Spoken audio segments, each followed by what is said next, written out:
I'm heading down to Beaufort, North Carolina this morning, and I saw Mike and Mandy yesterday, and they said that they got to go canoeing with you at Jockey's Ridge, so that's really good. And Mandy said, I asked her if you were doing artwork. She said you were very observant and that you saw a picture, I think in the coffee shop, and that you analyzed it. And we talked about how you used to like to go to the National Gallery. You were like the only 3-year-old little girl who chose the National Gallery over the zoo. And you were such a good little artist. You knew all about your colors and how to mix your colors when you were just a tiny little thing sitting in the floor painting.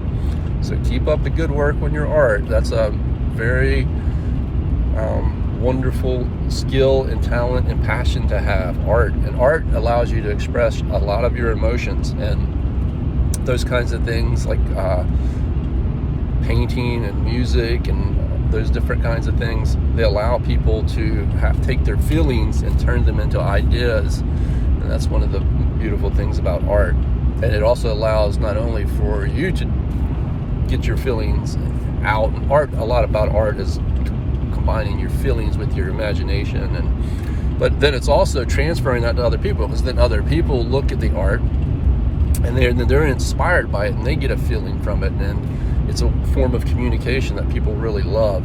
So and that works in a lot of different ways. It's the very classical and fine art, and the music, to what we call popular art and popular music that tends to be a little more concerned with what's happening right now. Just usually that's more involved with invoking a feeling for the here and now. And then there's the more classical stuff that's kind of it's a very fine line, but it's a little more universal through time, I guess, although pop music can be too. What's pop music today, what's popular music today or popular art today, if it lasts through several generations, it starts to become classified more as classical.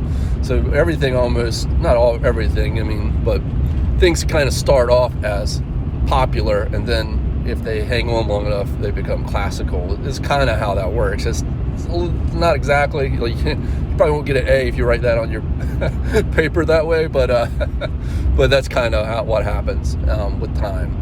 And so keep up that, and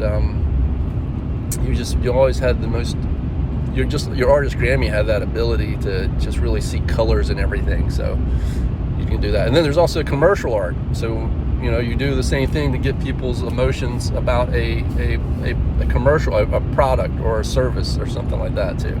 Logos and those types of things. I love you.